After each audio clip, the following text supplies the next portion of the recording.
Lost to a really good football team today. That was a talented, just a really good, tough, physical football team. I'm incredibly proud of our team and the fact that they fought and gave a tremendous effort all the way through. And just watching those guys out there and the waning moments of the game, the last time they scored a touchdown and we went out there to block the PAT, our guys were rushing through there and trying to knife through the middle to block it. Just kept played as hard as they could, and that's what we ask our guys to do, and I was sure proud of that. They made a lot of plays against us. We weren't doing a great job getting off of blocks. They threw some of those passes out there in the flat, which are really difficult to defend because they were blocking us. And had we gotten off some blocks and tackled those for a little shorter yardage, we would have got them in maybe some more difficult situations. But they were getting big chunks of yard on first down and making it tough on us defensively. Ran the ball very effectively. Their quarterback ran the ball well. And then on offense, we really had a great drive, that 99-yard drive, but just weren't sustaining enough each time we got it. And against a team like that, you've got to get some yards on first down and not get yourself in a long yardage situation. And a couple times we did, and it just made it difficult on us. And we couldn't hit big plays. We popped out of there a couple times and couldn't finish the long run and didn't hit the big pass plays. We had a couple shots and took some shots at them, and hey, just give them credit. They outplayed us and physically we're pretty good, and that made it probably most difficult for us. Go ahead, Ken. Just in that second quarter, you had a 99-yard drive. You were making yardage yourself, Darnell, Jordan, Andy Davidson. Did you think that momentum could carry through after that? Absolutely, sir. I thought that we ran the ball really well up front. Sometimes our offensive line, they blocked them really well, but like Coach said, they played really hard. They're a very talented team, and they won a bunch of one-on-one battles. And in the third quarter, you had a good drive going, stalled. You tried the field goal, and what happened? Anything unusual happened on the field goal attempt? No, sir. Just a miss. Okay. And then, just after that, did you think you had a chance? Alaska came back so quickly right after that. You went down, you had another drive, and you had a miss connection on your handoff. Tell us what happened on that one. Yeah, so Coach always harps on the fundamentals, and one of, my job is to get the ball out, the mesh, and I didn't do that before the B-back passed me, and it was my fault I got to pull the ball before I get it to the next guy. So caused a turnover because I didn't play fundamentally sound. There was a little bit of a mesh charge right there. The guy kind of ran in between the handoff and the try to take them both. And yep. Go ahead. Coach, this comes from our Tim May, our big man, wanted me to ask you, have you seen many defenses go with 5 defensive backs and 2 linebackers against you? We have. That's not uncommon with teams that line up like Coach Schiano did in the 8-man front to put an extra DB in at one of the outside linebackers or the overhang players. What is that meant to do? I think just to get open field tacklers out there on the perimeter. We ran a lot of toss plays and pitch plays and get it out there on the edge, and it gets DBs playing against wide receivers and running backs rather than linebackers doing those jobs. So when Greg was at Rutgers, he did that when you were at Navy? He did some of that against us. There's some different wrinkles, but really it was a very similar front. It's the front we practiced all week. We anticipated we would get that. He had a lot of success with that defense as he kind of got that thing greased up and playing the option year in and year out. And that's what we worked against all week. We just didn't do a good enough job executing. When you the missed field goal attempt, you had the crowd really out of it on that long drive, and you had like a 3rd and 4 at the 24. Was that one of your pet plays that you ran on It was the pitch, right? I can't recall exactly what play we ran right before the field goal. I don't know if it was oh, I know what it was. That's the one where their free safety ran through and tackled Ahmad on the edge. That was really a little bit of a different play than we had run, a little different scheme on the perimeter than we had run all day, and we missed the block. We had a guy that was assigned to him, and he just over pursued the free safety, and the free safety ran underneath the block, and there's nobody else for him. So we had a good seam there, and I thought had we got that block, Ahmad might have had a chance to score on that play. And but that's the difference between one block making it and not making it. And unfortunately, we didn't make it and missed the field goal. Coach, that Ohio State's offense, you were stopping their drives, forcing them to long drives in the first half. In the second half, Barrett was able to get a couple of big plays. Dobbins had some big plays. How difficult was it to stop players of that caliber?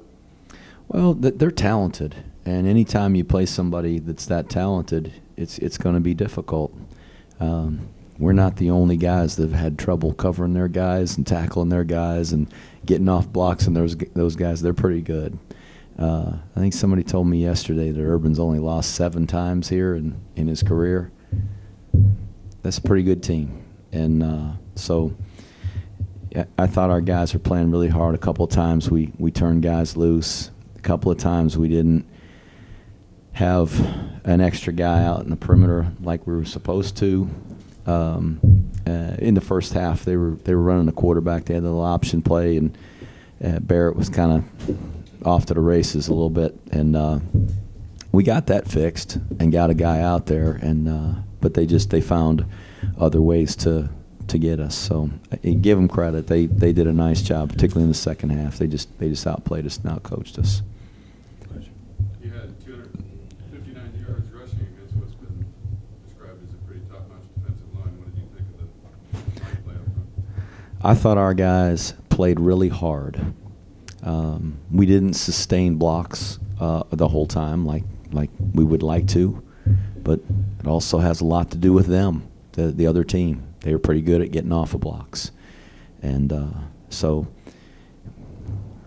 I wish we could have blocked them better and kept them blocked and blocked on the perimeter when we got the ball out there and had 559 yards. We probably had more points had we done that. But, that we've got to be able to run the ball to have success.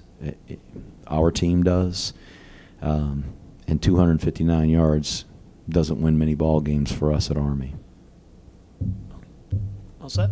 Coach, anything you can say about Ryan England or Rick Kurtz who went down? I don't have any information on them yet. I haven't had a chance to visit with our trainers yet. Do you feel like the team learned something from playing a top 10 program like this in a tough environment?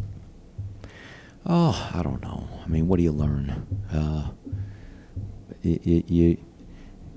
I think if we would have played the very best we possibly can,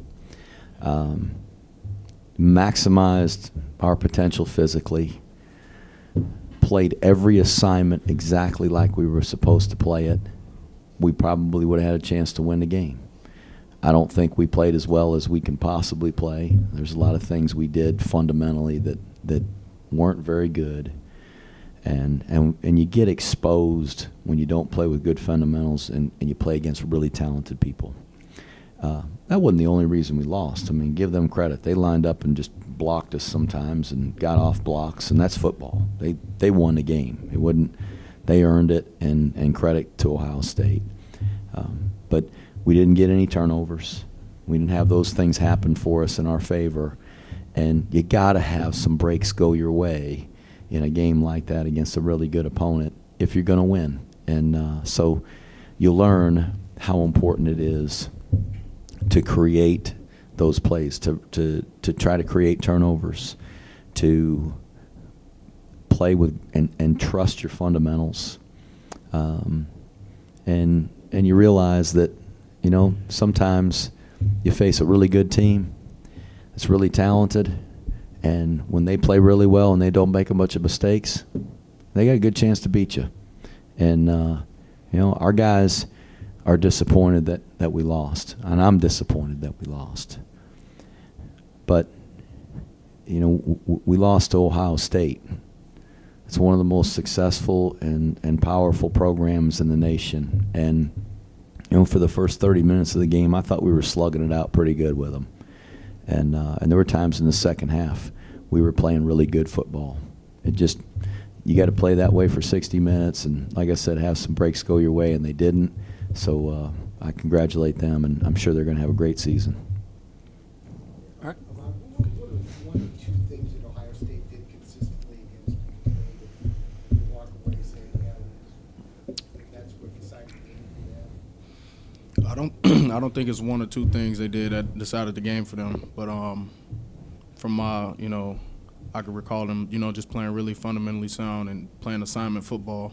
You know, playing option team, everybody is assigned to somebody. You got to get off blocks, and they did that really well. And they made tackles. We didn't break a lot of tackles. They wrapped us up, got us down, and they did that really well. All right. Thanks, everybody. Whoop. Coach, at the end of the first half, were you just trying to keep the ball out of Ohio State's hands? We were trying to go down and get some points there before the half was over.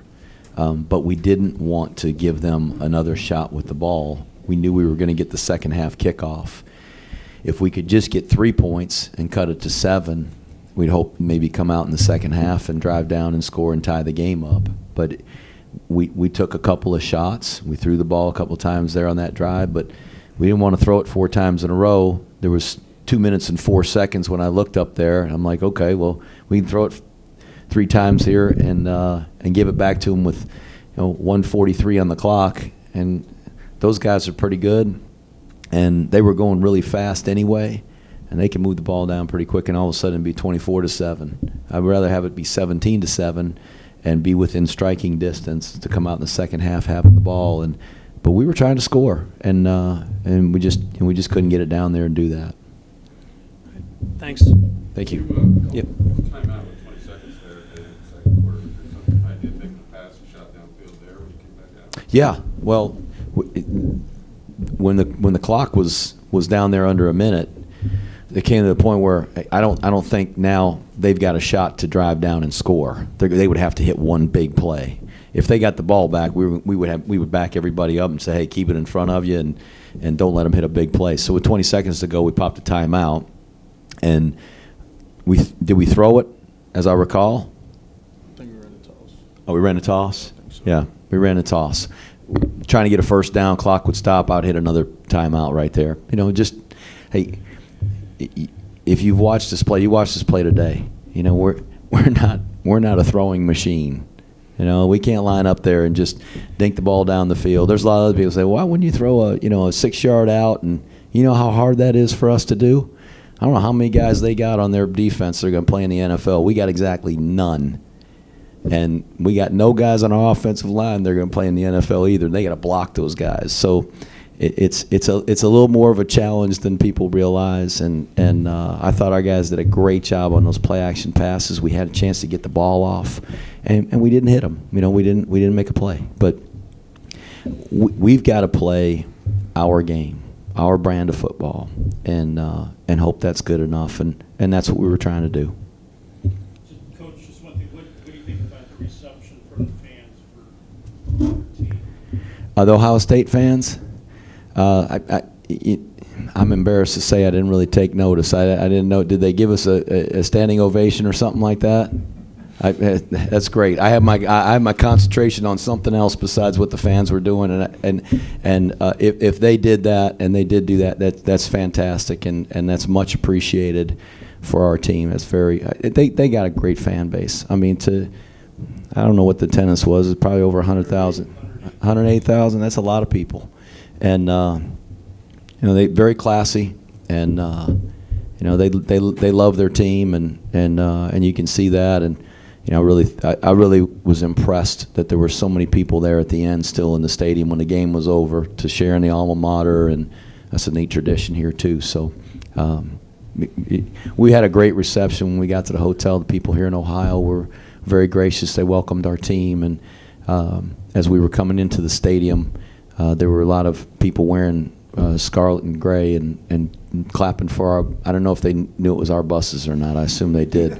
But they were standing there clapping and cheering. And, you know, sometimes I think they're happy to give us those police escorts at Ohio State and places like that because, you know, it's like the sacrificial lambs coming in. Come on, we're ready for you to get down here so we can beat the heck out of you.